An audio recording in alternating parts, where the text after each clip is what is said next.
American businessman and investor mark Cuban कहते हैं कि अगर उनके सामने दो लोग हैं जो अपना बिजनेस स्टार्ट करना चाहते हैं, जिसमें से एक ने MBA किया हुआ है और दूसरे ने रिवर्क बुक को पढ़ा है, तो मार्क क्यूबन उसे अपने पैसे देंगे जिसने रिवर्क बुक को पढ़ा है। और आप इसी बात से अंदाजा लगा लो कि ये बुक कितनी अच्छी है।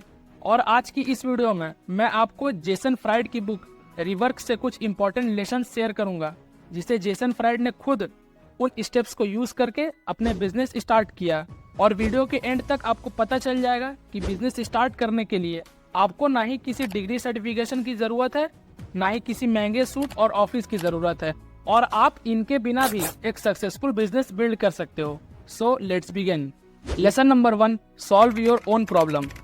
आज नाइकी कंपनी को हर कोई जानता है और ये भी जानता है कि ये कंपनी कितने अच्छे शूज बनाती है, लेकिन क्या आपको पता है कि इस कंपनी की शुरुआत कैसे हुई थी? बिल बोवरमैन, जो कि अमेरिकन ट्रैक कोच थे, वो अपने एथलीट्स के लिए ऐसे रनिंग शूज तलाश कर रहे थे जो कि लाइट वेट और हाई क्वालिटी के हो। लेकिन उस टाइम वो जैसे शूज की तलाश कर रहे थे वैसे शूज मार्केट में अवेलेबल ही नहीं थे, और वैसे शूज कोई कंपनी भी नहीं बना रही थी। फिर क्या, यहीं से स्टार्ट हुआ नाइकी का सफर। बिल बोवरमैन ने खुद अपने वर्कशॉप में रबर और वेफल आयरन का यूज करके ऐसे शूज बना दिए जो कि स्ट्रॉन्ग, लाइट वेट और हाई क्वालिटी के थे, और यही आगे चलकर नाइकी कंपनी बन गई। जेसन फ्राइड ने भी स्टार्टिंग में web designing consulting firm start किया था, और जब वो अलग अलग कंपनीज के प्रोजेक्ट्स को हैंडल कर रहे थे तब उन्हें इसमें बहुत परेशानी आ रही थी।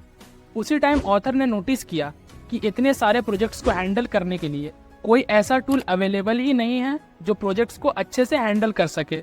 तब ऑथर ने सोचा कि जब ये प्रॉब्लम मुझे आ रही है तो बाकियों को भी ये प्रॉब्लम आ रही होगी, और इसी के बाद ऑथर ने ऐसा सॉफ्टवेयर बनाया जो सारे प्रोजेक्ट्स को आसानी से हैंडल कर सके, और वही सॉफ्टवेयर को ऑथर ने बेचकर मिलियंस ऑफ डॉलर्स कमाए।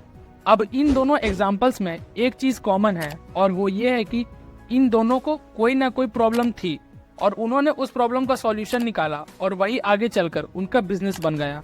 मोरल ऑफ द स्टोरी ये है कि find a problem, sell it as a solution, and rest is business. Lesson number 2, start from the epicenter. Epicenter वो चीज है जो आपके बिजनेस के लिए सबसे इम्पोर्टेंट है, और उसके बिना आपका बिजनेस नहीं चलेगा। फॉर एग्जाम्पल, मान लो आप पिज्जा सेल करते हो और आप अपनी सेल्स बढ़ाने के लिए अपने रेस्टोरेंट को बड़ा और अच्छा बना रहे हो, तो क्या उससे आपकी सेल्स बढ़ेगी? हाँ, थोड़ी बहुत बढ़ जाएगी, लेकिन वो आपके बिजनेस का एपिसेंटर नहीं है। आपके बिजनेस का एपिसेंटर है पिज्जा, क्योंकि उसी के लिए लोग आपके रेस्टोरेंट में आएंगे, और अगर आपके पिज्जा का टेस्ट ही अच्छा नहीं होगा तो आपके बड़े और अच्छे रेस्टोरेंट होने का कोई फायदा नहीं। ऑथर बताते हैं कि आपको सबसे पहले अपने बिजनेस की नेसेसिटीज को पूरा करना चाहिए, क्योंकि लग्जरीज तो बाद में भी पूरी हो जाएंगी, ना कि और लोगों की तरह अपना टाइम और मनी ऐसे चीज में वेस्ट करना जिसका उनके बिजनेस के एपिसेंटर से कोई लेना देना ही नहीं है। इसीलिए स्टार्टिंग में आपको अपने बिजनेस के एपिसेंटर पे फोकस करना चाहिए। Lesson number 3, start a business not a startup. Startup एक नया तरह का बिजनेस है जिसको स्टार्ट करने के लिए हम दूसरों से फंडिंग लेते हैं, और जब हम एक स्टार्टअप स्टार्ट करते हैं तो हम खुद को एक एंटरप्रेन्योर की तरह देखते हैं, और इसी एंटरप्रेन्योर वाली सोच से वो फंडिंग ले तो लेते हैं, लेकिन उन पैसों को अननेसेसरी चीज़ों में खर्च कर देते हैं, जैसे अच्छा ऑफिस, अच्छे कपड़े, ब्रांडिंग, एडवर्टाइजिंग एक्सेट्रा। ऐसा इसलिए होता है क्योंकि पॉलिटिक्स हो या स्टार्टअप, दूसरों के पैसे उड़ाने में मज़ा बहुत आता है, चाहे उससे आपको प्रॉफिट बनाना आता हो या नहीं। बिजनेस का एक सिंपल रूल है कि आपको डे 1 से ही प्रॉफिट होना चाहिए, तभी उसके सर्वाइवल के चांसेस बढ़ते हैं, और ज़्यादातर स्टार्टअप्स वाले इस रियलिटी को इग्नोर कर देते हैं और वो सोचते हैं कि प्रॉफिट बाद में देख लेंगे। लेकिन ऑथर बताते हैं कि जो बिजनेस ऐसा सोचते हैं कि बाद में प्रॉफिट निकाल लेंगे, ऐसे बिजनेस ज़्यादा टाइम तक सर्वाइव नहीं कर पाते हैं। तो आपको स्टार्टिंग से अपने काम को एक बिजनेस की तरह देखना है, क्योंकि बिजनेस स्टार्ट करने के लिए लग्जरी ऑफिस और क्लोथ्स की ज़रूरत नहीं है।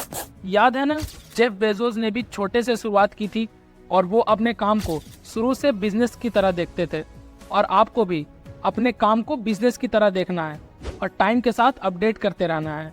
Remember, start where you are, use what you have and do what you can. तो ये थे कुछ important lessons from the book Rework by Jason Fried, जो आपको आपका बिजनेस स्टार्ट करने में बहुत हेल्प करेंगे। और अगर आपको वीडियो पसंद आओ तो इसे लाइक करना मत भूलना और चैनल को सब्सक्राइब कर देना, क्योंकि मैं हर संडे ऐसी बुक समरीज लाता रहता हूँ। Thanks for watching.